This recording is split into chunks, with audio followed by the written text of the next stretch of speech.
میرے پیارے ساتھیوں، یہ آپس کا اختلاف، یہ نفرت، یہ اسلام نہیں سکھاتا ہے۔ اسلام تو یہ تعلیم دیتا ہے کہ آپ اپنے کلمہ گو مسلمان بھائی سے محبت کریں۔ اگر ترکی کے مسلمان کے اوپر مصیبت آئی ہے، اس مصیبت کو آپ اپنی مصیبت سمجھیں۔ آپ یہ سوچیں ان کے بچے یتیم ہوئے، اگر آپ کے اوپر مصیبت آئی ہوتی اور آپ کا بچہ اگر یتیم ہوا ہوتا اور آپ کے گھر کی عورتیں اگر بیوہ ہوئی ہوتی تو سوچو آپ کا انجام کیا ہوتا۔ اسی لیے اللہ کے نبی فرماتے ہیں المومن للمومن کالبنیان یشد بعضہ بعضا، مسلمان دوسرے مسلمان کے لیے ایک بلڈنگ کی طرح ہونا چاہیے، ایک عمارت کی طرح ہونا چاہیے۔ جب عمارت تیار ہوتی ہے، عمارت کی ہر اینٹ دوسری اینٹ کو طاقت دیتی ہے، عمارت کا ہر حصہ دوسرے حصے کو طاقت دیتا ہے۔ اللہ کے نبی فرماتے ہیں کہ مسلمان کو طاقت دے، اس کو ایسا ہونا چاہیے۔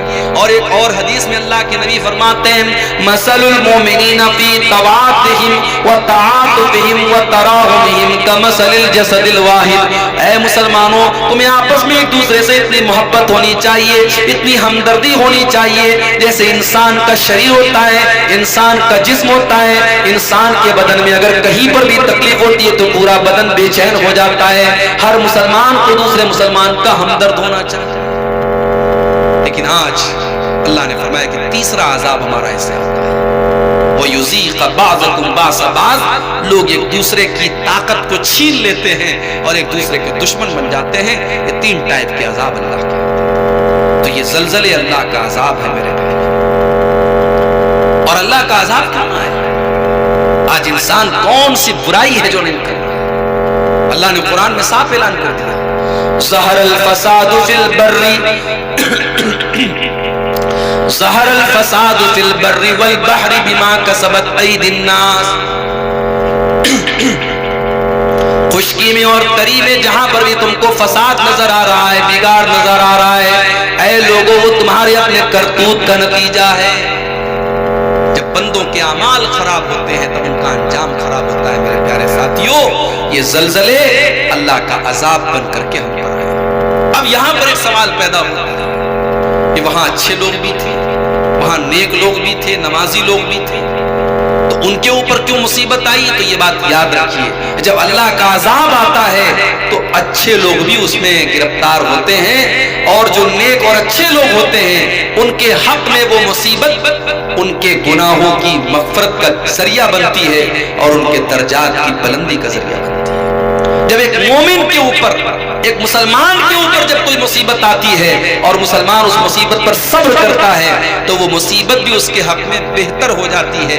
اللہ کے پیارے نبی فرماتے ہیں ما یصیب المسلم من نصب ولا وصب ولا ہم ولا حزن، مسلمان کے اوپر جو بھی تکلیف آتی ہے، جو بھی چوٹ اس کو لگتی ہے، جو بھی غم اور ٹینشن اس کے اوپر آتی ہے، حتی الشوکۃ یشاقھا، یہاں تک کہ اگر مسلمان کو ایک کانٹا بھی چبھتا ہے الا کفر اللہ بہا خطایاہ، اللہ تعالیٰ اس کی وجہ سے اس کے گناہوں کو مٹا دیتا ہے۔ مسلمان کے اوپر جو مصیبت آتی ہے اس کے گناہوں کو مٹانے کا ذریعہ بنتی ہے اگر وہ صحیح معنوں میں مسلمان ہے۔ اور اسی لیے اللہ کے نبی نے ایک حدیث میں بڑی پیاری بات کہی کہ مسلمان سکھ اور دکھ، مصیبت اور آسانی اور پریشانی، ہر حال میں مسلمان کے دونوں ہاتھ میں لڈو ہے۔ مسلمان کبھی بھی گھاٹے میں نہیں ہوتا ہے۔ کیوں؟ کیونکہ جب اس کو کوئی نعمت ملتی ہے تو وہ اللہ کا شکر ادا کرتا ہے، اور جب مصیبت آتی ہے تو وہ صبر کرتا ہے۔ اور اللہ نے اسی لیے قرآن میں اعلان کر دیا وَلَنَبْلُوَنَّكُمْ بِشَيْءٍ مِّنَ الْخَوْفِ وَالْجُوعِ وَنَقْصٍ مِّنَ الْأَمْوَالِ وَالْأَنفُسِ وَالثَّمَرَاتِ، میرے بندو ہم تمہیں ضرور آزمائیں گے، کبھی خوف کے ذریعے آزمائیں گے، کبھی بھوک کے ذریعے آزمائیں گے، کبھی جان اور مال کی کمی کے ذریعے آزمائیں گے، کبھی پھلوں کی کمی کے ذریعے آزمائیں گے۔ وَبَشِّرِ الصَّابِرِينَ، اور اے نبی آپ بشارت سنا دیجئے صبر کرنے والوں کو، الَّذِينَ إِذَا أَصَابَتْهُم مُّصِيبَةٌ، صبر کرنے والوں کی پہچان یہ جب بھی ان کے اوپر کوئی مصیبت آتی ہے قَالُوا إِنَّا لِلَّهِ وَإِنَّا إِلَيْهِ رَاجِعُونَ، وہ اللہ کے فیصلے پر راضی ہو جاتے ہیں اور کہتے ہیں ہم اللہ ہی کے لیے ہیں اور اللہ ہی کی طرف لوٹ کر کے جانے والے ہیں۔ یہ زلزلے ہمیں ایک اور پیغام دیتے ہیں میرے بھائیوں، یہ زلزلے ہمیں ایک اور میسج دیتے ہیں وہ جو بلڈنگیں تھیں کروڑوں کی لاگت سے بنی تھی، پل بھر میں ختم ہو گئی۔ بڑے بڑے شہر جس کو بنانے میں کروڑوں اربوں کی دولت لگی تھی، زلزلے کے جھٹکے میں تباہ ہو گئے۔ ان زلزلوں نے ہم کو یہ سبق بھی دیا ہے کہ اے دنیا کی اوپر ناز کرنے والوں اور اے دنیا کو سب کچھ سمجھنے والوں، یہ دنیا دھوکے باز ہے، یہ دنیا بے وفا ہے، اس دنیا کی چمک دمک کو ایک دن ختم ہو جانا ہے۔ اے نوجوانوں، تمہیں اگر آج اپنی جوانی پر بڑا غرور اور بڑا ناز ہے، تمہیں اپنی جوانی پر بہت تم اترا رہے ہو، ایک دن یہ جوانی ختم ہو جائے گی، یہ کالے بال سفید ہو جائیں گے اور تمہارے چہروں کے اوپر جھریاں آ جائیں گی۔ اے مسلمان بہنوں، اگر آج تمہیں اپنی خوبصورتی کے اوپر ناز ہے تو جاؤ بالی ووڈ کی ان ہیروئنوں کو دیکھو جو اپنے جسم کو ظاہر کیا کرتی تھی، لیکن جب وہ 50-60 سال کی ہو گئی، ان کے جسم کے اوپر جب جھریاں آ گئی، آج کتا بھی ان کو پوچھنے والا نہیں ہے، آج ان کو کوئی کتا بھی نہیں پوچھتا ہے۔ آج یہ زلزلے ہمیں یہ پیغام بھی دے رہے ہیں کہ دنیا کی چمک دمک پر نہ جاؤ، دنیا کی رنگینی پر نہ جاؤ، دنیا کی چمک دمک کو ایک دن ختم ہو جانا ہے۔ اسی لیے اللہ نے قرآن میں فرمایا اِنَّا جَعَلْنَا مَا عَلَى الْأَرْضِ زِينَةً لَهَا، ہم نے زمین کے اوپر جو کچھ بھی بنایا اس کے اندر ہم نے زینت رکھی، اس کے اندر ہم نے اٹریکشن رکھا، اس کے اندر ہم نے خوبصورتی رکھی ہے، لیکن آگے فرمایا وَإِنَّا لَجَائِلُونَ مَا عَلَيْهَا سَعِيدًا جُرُزًا، ہم ایک دن ایسا بھی آنے والا ہے جب زمین کی ساری خوبصورتی کو ختم کر دیں گے، جب یہ زمین چٹیل میدان کی طرح بن جائے گی، جب یہ زمین بالکل سپاٹ میدان کی طرح بن جائے گی، یہ زمین کی ساری بلڈنگیں، سارے مکانات، سارے پہاڑ سب کچھ ختم ہو جائیں گے اور زمین بالکل چٹیل میدان کی طرح ہو جائے گی۔ میرے پیارے ساتھیوں، یہ زلزلے ہمارے ایمان کو مضبوط کرتے اور یہ بتاتے ہیں کہ قیامت آئے گی اور ایک دن یہ دنیا فنا ہو جائے گی اور اللہ کا وہ کلام بالکل سچ ہو کر کے سامنے آئے گا، کل من علیہا فان، زمین کے اوپر جتنے ہیں سب کو فنا ہونا ہے، وَيَبْقَى وَجْهُ رَبِّكَ ذُو الْجَلَالِ وَالْإِكْرَامِ، اگر باقی رہنے والی کوئی ذات ہے تو وہ اللہ کی ذات ہے جو جلال والی اور عزت والی ذات ہے، اس کے علاوہ سب کو فنا ہو جانا ہے۔ میرے پیارے ساتھیوں، دنیا کی زندگی، اس 4 دن کی زندگی کے پیچھے اپنی آخرت کو برباد مت کرو۔ اس دنیا کے اندر اچھی زندگی گزارو، پیسہ کماؤ، کاروبار کرو، بیوی بچوں کے مستقبل اور فیوچر کی فکر کرو، مگر یہ بھی سوچو تم 60 سال زندہ رہو گے، تم 70 سال زندہ رہو گے، اس کے بعد تمہیں مر کے جانا ہے اور جہاں جانا ہے وہاں تمہاری پراپرٹی کام نہیں آئے گی، تمہاری زمین جائیداد کام نہیں آئے گی، تمہارا پیسہ کام نہیں آئے گا۔ جیسے ہی تمہاری سانسوں کی ڈور ٹوٹے گی، جیسے ہی تمہارے دل کی دھڑکن رکے گی، تمہارا مال تو دوسروں کا ہو جائے گا، ساری پراپرٹی تو دوسروں کی ہو جائے گی، ہاں تمہارے جو بچے ہوں گے، تمہاری بیوی ہوگی، تمہارے گھر والے ہوں گے، وہ تمہارا کچھ حد تک ساتھ دیں گے، تمہیں نہلائیں گے، تمہیں کفنائیں گے، تمہیں لے جا کر کے قبر میں اتار دیں گے، تمہارے اوپر مٹی ڈال دیں گے، کھڑے ہو کر کے تھوڑی دیر تمہارے لیے دعا کر دیں گے، تمہاری جنازے کی نماز پڑھ دیں گے، لیکن اس کے بعد وہ بھی تمہارے کام آنے والے نہیں ہیں۔ اب سوچو میرے بھائی، قبر کی تاریکی میں جہاں نہ روشنی کا انتظام ہوگا، نہ گرمی سے بچنے کا انتظام ہوگا، نہ کیڑے مکوڑوں سے بچنے کا انتظام ہوگا، قبر کی اس تاریکی میں جب اللہ کے 2 فرشتے آپ کے پاس آئیں گے، منکر اور نکیر، اور وہ آپ سے سوالات کریں گے، پوچھیں گے کہ بتاؤ تمہارا رب کون ہے، تمہارا دین کیا ہے، تمہارے نبی کون ہیں، تو ان تینوں سوالوں کا جواب وہی انسان دے پائے گا اس کا عقیدہ صحیح ہوگا، اس کا ایمان سلامت ہوگا، جو دنیا میں نیک اعمال کر کے گیا ہوگا اور جو دنیا میں اپنی منمانی کی زندگی گزار کے گیا ہوگا، جس نے آخرت کی کبھی کوئی فکر ہی نہیں کی، موت کی زندگی، موت کے بعد کی زندگی کی کبھی کوئی فکر ہی نہیں کی۔ میرے بھائیوں، قبر کی اس منزل کو وہ پار نہیں کر پائے گا، اور جب قبر کی اس منزل کو پار نہیں کر پائے گا تو سوچو پھر قیامت کے دن اس کا کیا حال ہوگا۔ میرے پیارے ساتھیوں، یہ زلزلے ہمیں یہ پیغام بھی دے رہے ہیں کہ اپنی فکر کرو، اپنی فکر کرو، اپنی آخرت کی فکر کرو۔ ایک بڑی پیاری حدیث اللہ کے نبی کی یاد آئی، اس کو اگر ہم اپنے سامنے رکھیں تو میں سمجھتا ہوں کہ ہماری دنیا بھی کامیاب ہو جائے گی اور آخرت بھی کامیاب ہو جائے گی۔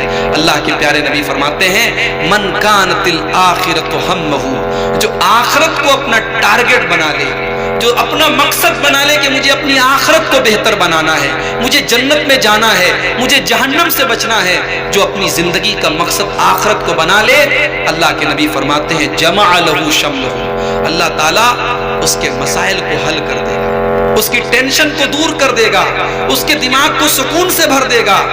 اور آگے اللہ کے نبی نے فرمایا وَأَتَتْهُ الدُّنْيَا وَهِيَ رَاغِمَةٌ، اس نے آخرت کو اپنا ٹارگٹ بنایا، دنیا چل کر کے اس کے پاس آئے، دنیا میں جتنی دولت اس کو لکھی ہے اتنی دولت مل کر کے رہے گی۔